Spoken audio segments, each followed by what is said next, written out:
In May of 1960, the Zooliner made her first trip on the new track to Washington Park Rose Garden Station. This was a test run. The Zooliner had been running on a shorter track within the zoo grounds since June of 1958. In fact, it was running for a year before the grand opening of the zoo. The fares collected from the riders was revenue used to build the zoo, which opened July 1st, 1959. The Zooliner was preceded that day by an escort, the Casey Pioneer, which had been used to carry equipment and materials as the track was built, and was used for shakedown runs on the new track to carefully compact the ballast. It was an important day. On board, in the open-air, sky-dome coaches of the Zooliner, were railway experts and a few city officials who got their first glimpse of the scenic route. The route was cut into the wooded hillside, and the first stretch was straight, over 1,000 feet, which gave the illusion that the track disappeared in the distance.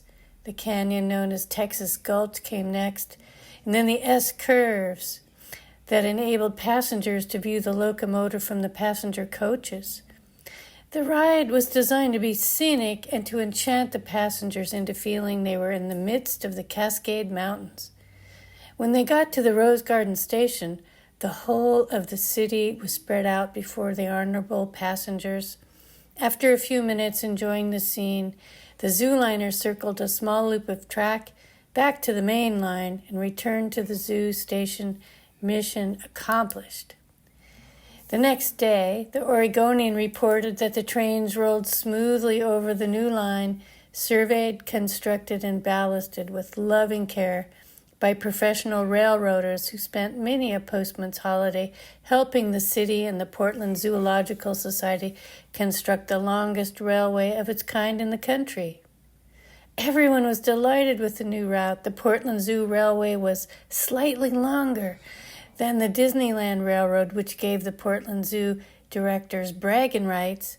Walt Disney himself did not seem to mind, and he accepted an honorary position on the Portland Railroad Board and sent the Portland Zoo Board member passes for the Disneyland Railroad.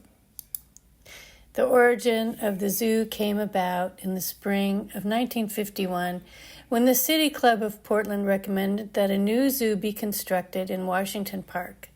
The land they selected was occupied by a golf course set on a wooded hillside near Portland's western city limits. A dozen leading Seattle and Portland executives of Pacific Northwest Railroads provided advice and assistance to build the railroad. The chief architect of the new zoo was H. Abbott Lawrence of Lawrence, Tucker, and Wallman. The route was surveyed by engineers of the Southern Pacific Railroad, and the grade was engineered by the staff of the Spokane, Portland, and Seattle Railroad, now BNSF. Because railroads cannot negotiate grades steeper than 4%, the railroad route, with its station, tunnel, viaducts, and grade, was drawn first, and the enclosures for the animals were arranged on the remaining space.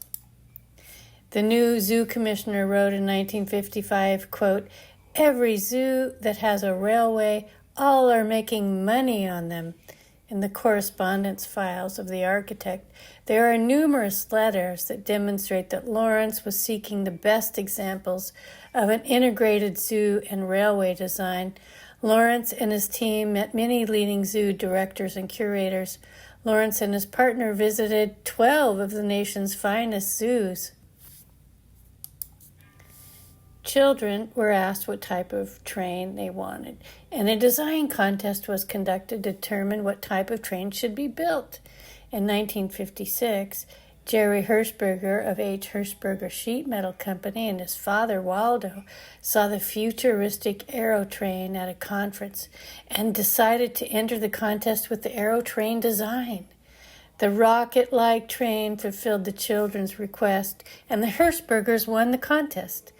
The Northwest Marine Ironworks and H. Hershberger Sheet Metal Company both agreed to do the work on the new train at their cost, quote, "with no profit to them whatsoever," unquote. On June 5th, 1958, the Zooliner carried its first paying passengers. Before the train opened for the public, the Rose Festival princesses were treated to a ride on the shiny new train. The day it opened, the Zooliner carried 2,606 passengers. By the end of summer, approximately 200,000 fare-paying passengers had ridden the train. This was a year before the zoo even opened. But the revenue collected from the riders was, as planned, used to build the zoo. A new steam engine called the Oregon was added during the Oregon Bicentennial celebration, also built with mostly volunteer labor.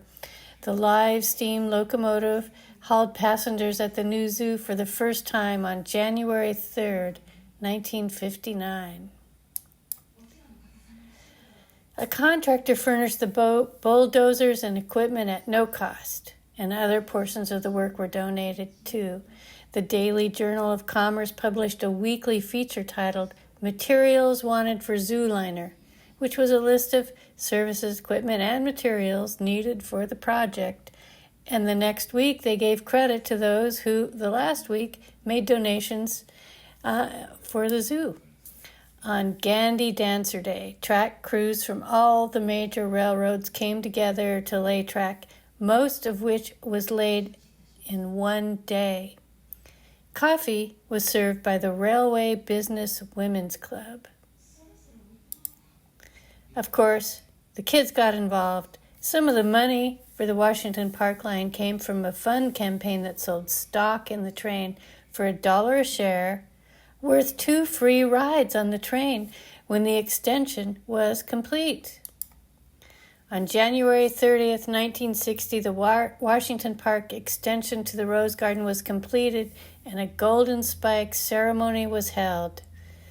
In 1960, the railroad carried 250,000 passengers. Gross receipts were $80,209. In 1961, the number increased, and in 1962 and 63, the railroad carried approximately 600,000 passengers each year. In 1962, the railroad grossed $125,000 for the zoo, which provided funding to build an animal health and research center that opened in the spring of 1963. The strategy of the builders that the fairs would provide funding not only to build and sustain the railroad, but to build the zoo itself was realized. During the summer, there were music festivals and plays that took place at the amphitheater in Washington Park. The trains transported audience members from the zoo, which has a large parking lot, to Washington Park and back after performances. These performances included the Oregon Symphony, the Portland Symphonic Band, a ballet by the Ballet Workshop, various plays and operas, all for the fare of $1 to the show and 50 cents on the return. According to ZooBeat, the bi-monthly publication for Friends of the Washington Park Zoo, quote, most years this railroad runs at a considerable profit, generating revenue for other zoo programs. During the last fiscal year, 1992, the Zoo Railway netted $134,000 on total revenues of just under $500,000. Singer Jimmie Rodgers and his wife and daughter bought the first ticket for the completed Washington Park route. The trains have had other famous riders. In 1959, during then-Senator John F. Kennedy's presidential campaign, he took a ride on the steamer Oregon at the Oregon Centennial Exposition. In May of 1968, while campaigning for president, both Senators Eugene McCarthy and Robert Kennedy rode from Washington Park to the zoo in the Zooliner and back. Kennedy was accompanied by his wife Ethel and astronaut John Glenn. In 1976, when candidate Jimmy Carter was running for president, the Carters, including their 8-year-old daughter Amy, rode the train to the Elephant House. In 2013, part of the Zoo Loop track was removed to make room for expanded elephant and polar bear exhibits, and the Washington Park route was discontinued. The original plan, approved with money from the 2000 and 8 construction bond with Metro that funded the new exhibits called for the Washington Park line to return. That promise was never fulfilled. The current short loop was to be only used for zoo lights or winter operations. Now that is all that is running. The end.